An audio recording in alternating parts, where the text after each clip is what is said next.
Chasing the Grail. It's definitely an awesome album. I got to listen to it, and really cool. Thank you very much. I appreciate that, brother. Thank you. It's exciting times. It's been since 2005 since Chris and I put our Fozzy record out. So lots of ideas we've been throwing around for the last couple of years, and excited to finally get this one out there. Yeah, definitely. So this one, how long was it in the works for? About, would you say, a couple years?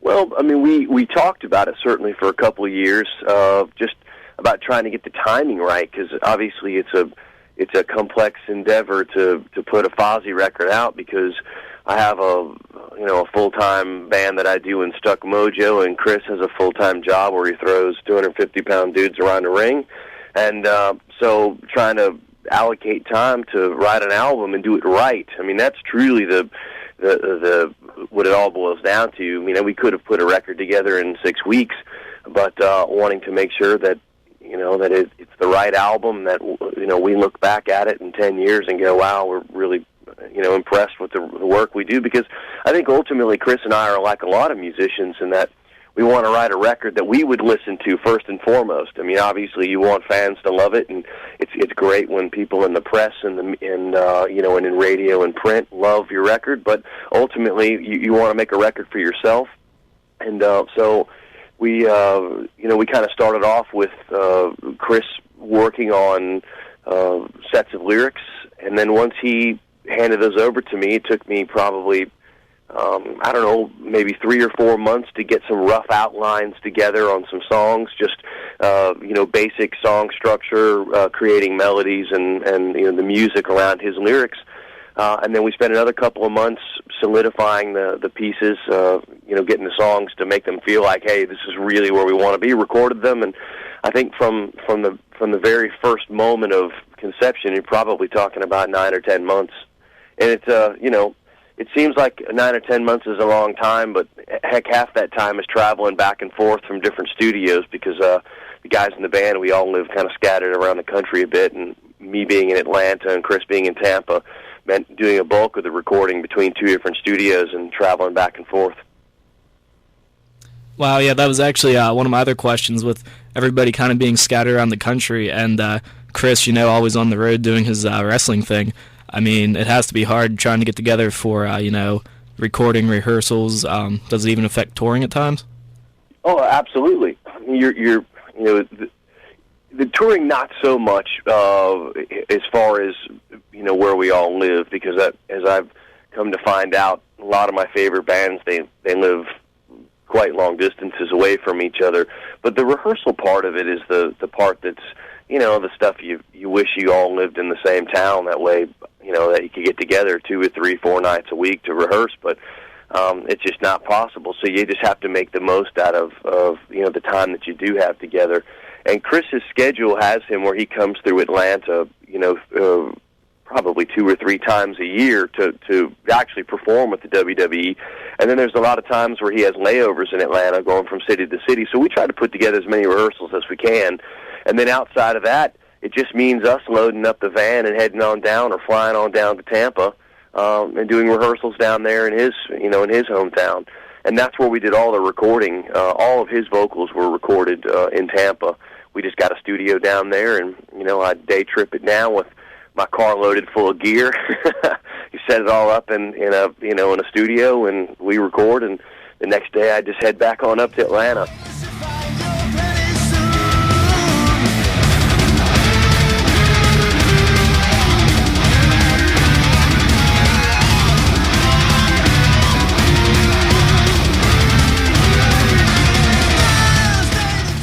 Speaking of limited shelf space and an overpopulated, hard rock and metal world now, what would you say, sets Chasing the Grail apart from the latest release of any other band? Well,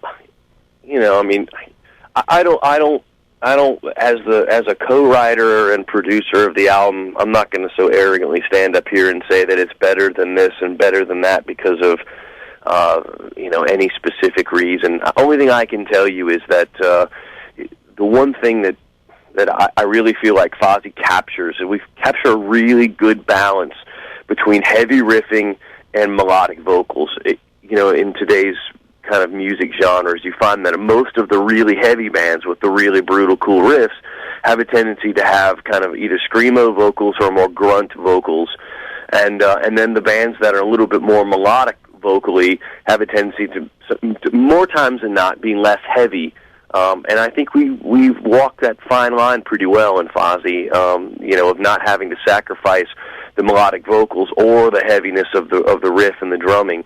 So, for fans of really heavy music but still enjoy that melodic side of things, I think we really, find that balance perfectly, especially on this record. Yeah, I definitely noted that whenever I first listened to it. I was like, wow, they can pull off the, pretty heavy riffs, but, they don't sacrifice anything in the vocal area either, so it was definitely solid there.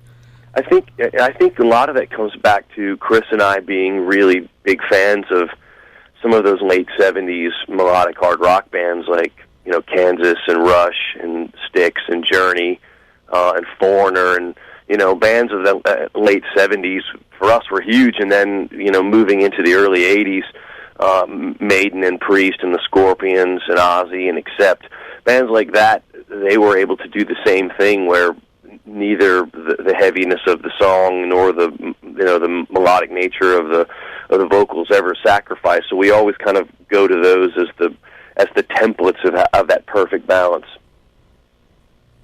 Right, and your first two albums, you actually cover a lot of songs by those bands.